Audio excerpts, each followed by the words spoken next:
Hello दोस्तों, good morning. आपका स्वागत है इस वीडियो में। इस वीडियो के माध्यम से मैं बात करूंगा आने वाला वीक बाजार के लिए कैसा हो सकता है और ओवरऑल 2026 कैसा रहेगा, उसके बारे में बात करेंगे। पहले भी मैं डिस्कस करता आया हूं, एक छोटा सा वीडियो बनाया था लास्ट वीक में, और उसी वीडियो का ये सेकेंड पार्ट है। आने वाला वीक में जो अभी सिनारियो चल रहा है, कल फ्राइडे है, कल मार्केट 26 तारीख को ओपन होगा।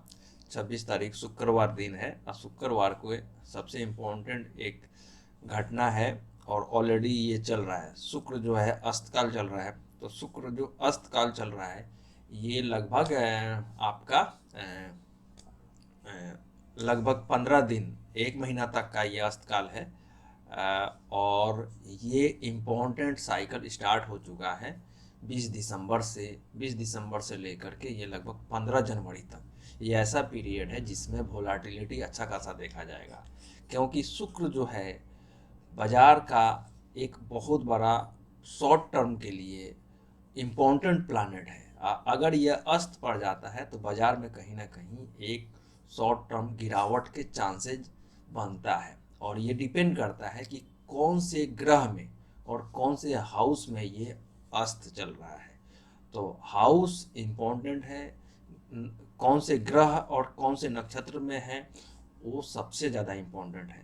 तो इस बार जो है मूला नक्षत्र से लेकर के अपने ही नक्षत्र, मूला नक्षत्र से अस्तकाल चल रहा है, और ये अगले ये अपने ही नक्षत्र शुक्र के नक्षत्र में उत्तरा फाल्गुनी सॉरी उत्तरा फाल्गुनी जो आपका 9th 8th आपका पूर्वाषाढ़ा नक्षत्र में, पूर्वाषाढ़ा खुद का अपना ही नक्षत्र है, तो अपने नक्षत्र में ये 0 डिग्री पे कंजक्शन हो रहा है, और ये लगभग 8-9 जनवरी को हो रहा है। ये इम्पोर्टेंट है। यहाँ पे कहीं ना कहीं हम बाजार में एक अच्छा खासा डाउन साइड देखेंगे, लेकिन इस डाउन साइड के बाद एक अच्छा खासा वोलाटिलिटी ऊपर की तरफ आएगा।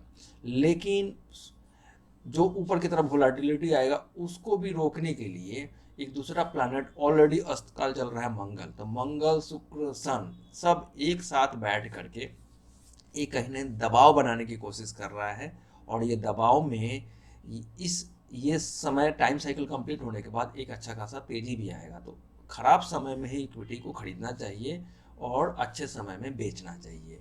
लोग एक्चुअली टेक्निकल के चक्कर में खराब समय में शेयर बेच देते हैं और अच्छे समय में शेयर खरीद लेते हैं। कोई भी खरीद बेचने का सलाह नहीं है, ये video only for educational learning purpose से है।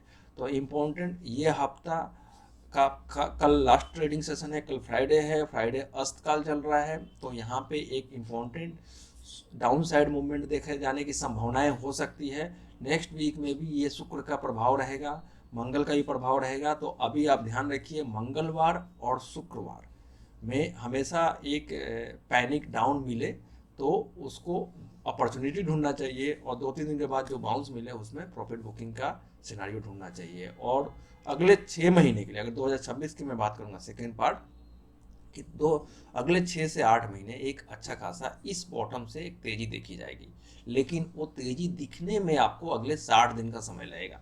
मीन्स कि ये 60 दिन का जो समय है ये एक्यूमुलेशन का टाइम है उन स्टॉकों पे जो उस पर आप पहले बुलिश थे और अभी कोई फंडामेंटल चेंज नहीं हुआ है, प्रॉफिट रेशियो अच्छा चल रहा है फंडामेंटली, और अपने रिसर्च एनालिसिस से एनालाइज करा करके ही कोई भी इन्वेस्टमेंट डिसीजन लीजिए। ये वीडियो बस लर्निंग पर्पज से बनाया जाता है, ऐसा नहीं कि मैं आपको सलाह दे रहा हूँ कि शेयर खरीद लीजिए या शेयर बेच दीजिए। तो इम्पोर्टेंट ये है कि ये 60 दिन के पीरियड में जब क्या फसल लगाते हैं तो नहीं दिखता है कि फसल तैयार हो गया है नहीं हो गया, कुछ समय पीरियड कंप्लीट होने के बाद ही दिखने लगता है कि हाँ एक तेजी एक फसल अच्छा खासा फल देने वाला है। तो ये पीरियड 60 दिन 90 दिन का जो पीरियड होता है ये एक एकुमुलेशन का पीरियड होता है, लेकिन उसके बाद के 60 से 90 दिन का पीरियड जो होता है प्रॉफिट बुकिंग का भी होता है। तो समय पे खरीदिए और समय पे बेचिए, उनके लिए बाजार अच्छा है। लेकिन अगर मैं बात करूं, ये 2020 से जो तेजी चल रही है ये तेजी का लास्ट सीजन है। उसके बाद एक भारी गिरावट आने वाली है, और भारी गिरावट धीरे धीरे आएगी। ऑलरेडी 2024 से चल रहा है, बहुत सारे सेक्टरों में टॉप ऑलरेडी पहले से बन चुका है और वो ऑलरेडी डाउन में है।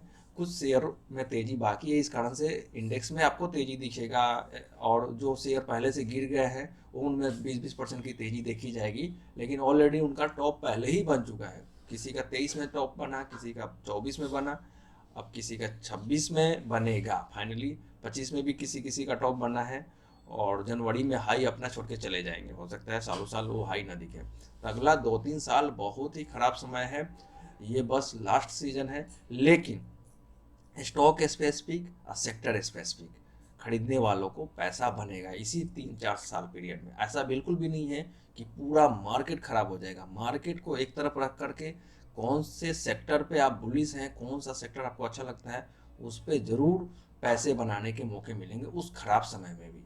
तो सेक्टर और स्टॉक आपको एस्ट्रो टेक्निकल के मदद से मिलेगा।